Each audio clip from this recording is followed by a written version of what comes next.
we then go from pink to purple with Purple Rain. Drew. Ooh, wow. But that one actually works. Yes. Let's mark that in our diary. A linking device that wasn't incredibly tortured. Disappointing, really. Let myself down. I mean, it's not Pulitzer Prize winning writing or anything, but for us. Minneapolis, 1984. A talented young musician, The Kid, Prince, is struggling with artistic stagnation, a stressful and abusive home life, and the possible loss of his regular slot at the legendary First Avenue Club. This last is exacerbated by Morris Day, disliking the Kid for plot reasons and pushing the manager of the club to dump the Kid and his band, The Revolution, in favour of the new girl group he's putting together. There is also a new girl in town, Apollonia Cotero. Really,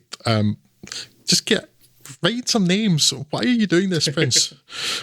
Who instantly falls in love with the Kid for plot reasons, even going so far as to pawn her only valuable in order to buy an ungrateful The Kid a shiny new guitar within days, or perhaps even hours, of knowing him, also for plot reasons. After some travails, some self-inflicted, the Kid alienates the Revolution by being an arsehole, and alienates Apollonia by being an arsehole. And some external, Morris Day, incidentally also an arsehole, and his dad, far beyond arsehole. As well as an outright tragedy, the Kid and the Revolution take to the stage for their last chance, wowing the crowd with a song based on music written by two members of the Revolution that the egotistical The Kid had been ignoring for the whole film. Because arsehole. That song is Purple Rain, and it is a good song, and lo, the crowd went wild. Purple Rain was created to help to showcase Prince's talents, or at least to polish his ego, and let him be an actor, as he allegedly refused to sign a new record contract unless he got to be in a movie. Now, I know what you're thinking. Prince having some sort of contractual dispute with a record label? Preposterous. But that's the story out there, hard to swallow as it may be. Fortunately though, a vanity project as it may be, Purple Rain is certainly one of the better ones. And Prince is pretty watchable as, well, Prince. Such things cannot always be taken for granted. Unfortunately, as the Kid is such an, well, I'm repeating myself here, but such an arsehole, and so much else of the film seems to have a lot in common with Prince's life, the film was perhaps too successful in making me think that Prince was an arsehole.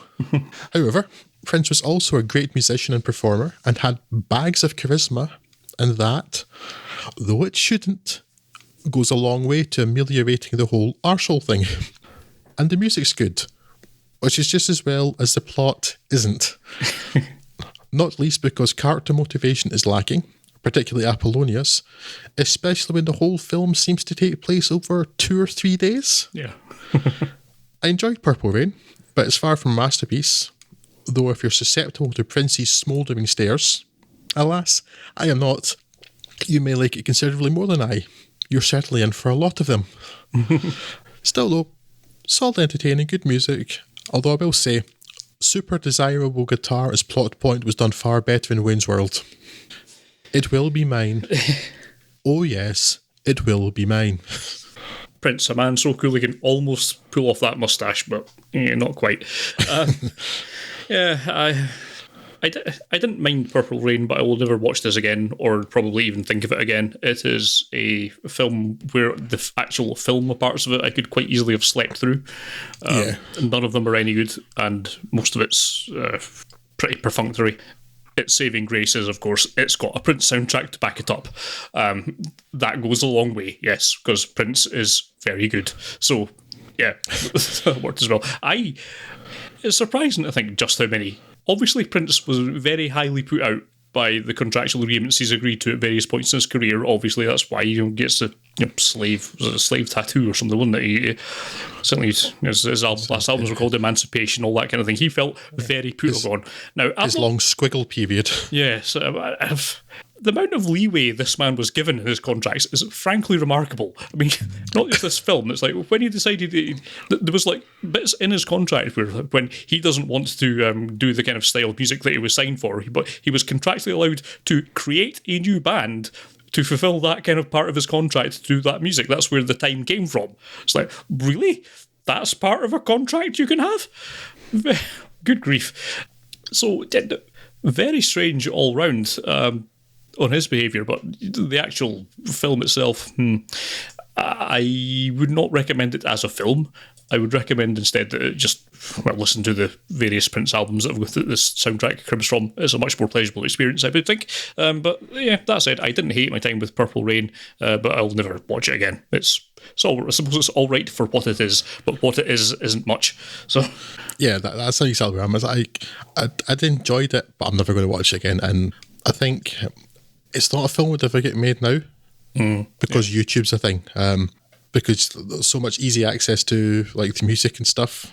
I guess by that time MTV was a thing, but like just like on-demand access to music videos stuff like you just watch that. You wouldn't bother with the film because it's barely a film. Yeah, and yeah, as said that Prince isn't actually particularly likable in it. No, not at all. But again, the performances make up for it. But I mean, if Prince is an interesting character, I'd quite like to see something like more about him, but not by him, because I don't think I could trust him as the narrator of that. Yeah. And I mean, it's clearly a choice, but a little bit of inventiveness in terms of the character names might have been nice. I mean, given that Vanity was supposed to be in it, and she'd left the production and left Vanity 6 by that point. Yeah. So the band they created for this, they brought Apollonia in and called it Apollonia 6. Yeah. Up all night, Scott. Yes. Sneak that one under the deadline for shooting, I'm sure. Prince is basically the only person in the film not called their name. Yeah. It's very strange. And neither was he later on as well, so it makes sense. Half cap and squiggle. Yes. Yeah, I don't even know if you could recommend that though, because I'm not sure people are going to get an awful lot out of it. No, there's a number of these films that we're talking about where if you're a fan of the work of the artist, then you'll get some joy out of it, but then you've probably already seen it if that's the case. So it's probably not a recommendation that's really worth making. But certainly if you're like a more casual, I guess I am kind of a casual Prince fan, and even so I didn't get a lot out of, certainly the film elements of it, and certainly nothing that I would recommend over just listening to the guy's work again. Yeah, the musical segments is definitely good on it, and Purple Rain is an all-time classic. Yeah. So you can't really go wrong with that. But again, I have the CD that it's on, so or